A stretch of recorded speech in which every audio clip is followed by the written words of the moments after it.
হ্যাঁ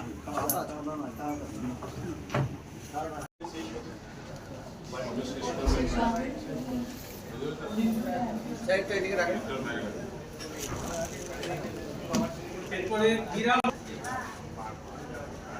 মাননীয় সদর মহকুমা শাসক প্রতীকী চেকটি এরপরে প্রদীপ বিশ্বাস এরপরে নির্মল সরকার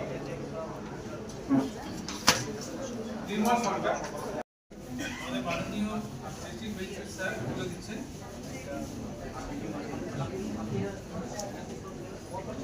স্যার আরেকটু তুলে ধরুন স্যার স্যার আরেকটু তুলে ধরুন।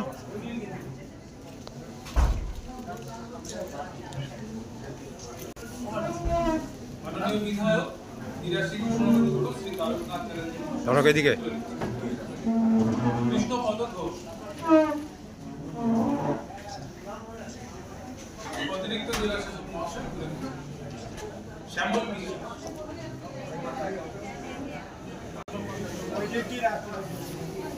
মাননীয় সদর মহকুমা শাসক মহাশয় প্রতীকী চেক সেক্রেটারি নদিয়া জেলা পরিষদ স্যার প্রতীকী চেকটি তুলে দিচ্ছেন।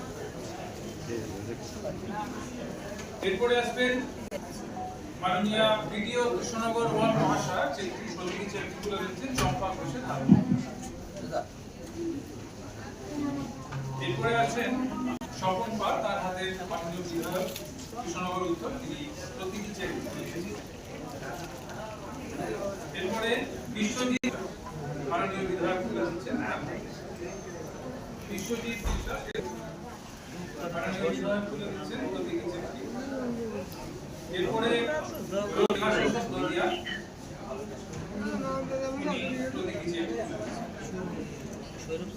এরপরে চম্পলা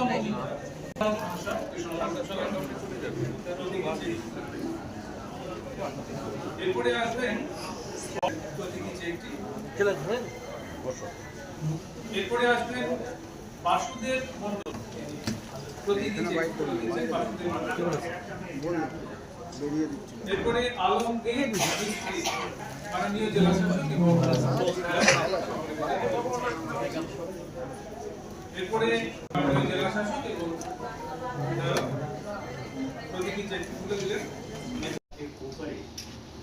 টোটাল বেনিফিটস রিলিজ করা হচ্ছে এন্ড এই মাধ্যমে আমরাও ওই ভাগিদারি রেখে সুরান বই নেই আমাদের জেলাতে সব ব্লকস পার্টিসিপেট করছে, কৃষ্ণনগর 1 পার্টিসিপেট করছে, এডিএম পিএমএওয়াই থেকে শুরু করে এসডিও বিডিও পিএমএওয়াই আমাদের তরফ থেকে एक छोटा सा सिंबॉलिक बिकॉज এটা ডিবিটি মানে বাট কিন্তু সিম্বলিক এটা জিকে প্রতিনিধি কিছু লোকের রিপ্রেজেন্টেটিভ হিসেবে আমরা বিতরণ করব। না, প্রথম পর্যায়ে 40,000 টাকা পেয়েছিল এবং আপনারা জানেন যে লিনটন পর্যন্ত সেই কাজটা নিয়ে যেতে হয়েছিল, যারা যারা সম্পূর্ণ করেছেন সেই ক্রাইটেরিয়াটা, এবং তারপরে 60,000 টাকা দ্বিতীয় পর্যায়ে তারা পেলেন। আচ্ছা, কত নাম বাদ গেল? একটা তো প্রথম পর্যায়ে যারা টাকা পেয়েছিলেন তারপর তো আবার নতুন করে ছাড়াই বাছাই হচ্ছিল, কতগুলো নাম বাদ গেল এবং এসআইএর কারণে কত নাম আমাদের জেলাতে বাদ পড়েছে এই আবাসের ক্ষেত্রে অনলি? এখানে আমরা যাদের যাদের যোগ্য আছে মানে আমরা এখন ভেরিফাই করছি যারা যারা এলিজিবল আছেন যাদেরকে আমরা দিতে পারি সেকেন্ড ইনস্টলমেন্ট। সো আপনারা চিনেন প্রথম ইনস্টলমেন্ট নিয়ার অ্যাবাউট 1.3 লাখ পিপলকে দেওয়া হয়েছিল। এখন ওদের মাঝে এলিজিবিলিটি আছে, সব আদার এলিজিবিলিটি কমপ্লিট করতে হবে, সঙ্গে লিন্টেল পর্যন্ত যারা যারা কমপ্লিট করেছিলেন ওরা রিপোর্ট করে আরেকবার যখন আমাদের কাছে অ্যাপ্রোচ করেন ওই অ্যাপ্রোচ করার সময় ওদেরকে আমরা সেকেন্ড ইনস্টলমেন্ট দিচ্ছি। সো আরও জনকে আমরা বাদ দেওয়ার মতো নেই, ওদের এখনও এদের অ্যাপ্রোচ করেনি অথবা নিজে এখনও লিন্টেল পর্যন্ত কমপ্লিট হয়নি। না, আগের বার যেটা বলছিল যে আজকে পশ্চিমবঙ্গের সম্মানীয় মুখ্যমন্ত্রীর উপস্থিতিতে এবং পিএনআরডি ডিপার্টমেন্টের সম্মানীয় মন্ত্রী দিলীপ ঘোষের উপস্থিতিতে নবান্ন থেকে পশ্চিমবঙ্গ আবাসের বাড়ির দ্বিতীয় কিস্তির যে টাকা সেই টাকা ডিবিটির মাধ্যম দিয়ে সরাসরি যোগ্য উপভোক্তাদের কাছে পাঠিয়ে দেওয়া হলো। আমাদের নদিয়া জেলায় এরকম 42,000 আজকে উপভোক্তারা তারা সরাসরি ডিবিটির মাধ্যম দিয়ে আজকে সেই টাকা তারা পেয়ে গেলেন। সেই উপলক্ষেই আজকে এই ডিএম অফিসে আজকে সেই অনুষ্ঠানটি ছিল। এবং দেখা গেছে যে পূর্বতন সরকারের সময়ে এই বাংলার বাড়ি যেটা নাম ছিল, সেই বাংলার বাড়ির নামে ব্যাপক একটা অনিয়মের অভিযোগ উঠেছিল এবং তার কারণেই নতুন সরকার আসার পরে সমস্ত উপভোক্তাদের তাদের তথ্য যাচাই করে তারা পাওয়ার যোগ্য কিনা এবং যে ফার্স্ট পর্যায়ের যে কাজ তাদের করার কথা তারা সেই পর্যন্ত কাজ করেছেন কিনা এইটা যাচাই করা হয়েছিল।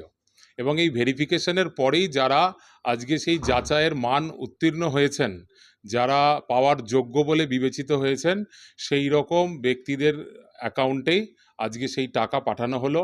পশ্চিমবঙ্গ জুড়ে প্রায় 6,122 কোটি টাকা একবার সুইচ টেপার মাধ্যম দিয়ে প্রত্যেকের ব্যাংক অ্যাকাউন্টে পৌঁছে গেল, যার মধ্যে কোনো মধ্যস্বত্বভোগী, কোনো দালাল চক্রের কোনো হাত থাকবে না। কারণ আমাদের বারবার অভিযোগ ছিল যে পূর্বতন সরকারের আমলে এই দালালেরা এবং তারা এটাকে পরিচালিত করেছে, ভুয়ো নাম দিয়ে সেই টাকা, সরকারি টাকাকে আত্মসাৎ করেছে। সেই জন্য এই যে মানুষের আশীর্বাদে মানুষের সরকার, এটা সরাসরি একেবারে উপভোক্তার কাছে পাঠিয়ে দেবে, এই রকম ব্যবস্থা নতুন সরকারের সম্মানীয় মুখ্যমন্ত্রী এবং পঞ্চায়েত দপ্তরের সম্মানীয় মন্ত্রীর পক্ষ থেকে নেওয়া হয়েছে। এবং আর একটা বিষয় যেটা বাংলার বাড়ি, এই বাংলার বাড়ি নামটির সঙ্গে পশ্চিমবঙ্গের যে ঐতিহ্য, সেই ঐতিহ্যের কোনো সাদৃশ্য ছিল না এবং সেই কারণেই মন্ত্রিসভা সিদ্ধান্ত নিয়েছে যে এটা পশ্চিমবঙ্গ যেহেতু, তাই সেই আবাসের নাম হবে পশ্চিমবঙ্গ আবাস। এবং এটা নীতিগত সিদ্ধান্ত, পশ্চিমবঙ্গের আজকে সম্মান, ঐতিহ্যকে সম্মান জানিয়েই আজকে এই সিদ্ধান্ত কেন্দ্রীয় আমাদের রাজ্য মন্ত্রিসভার সম্মানীয় মন্ত্রীগণরা নিয়েছেন।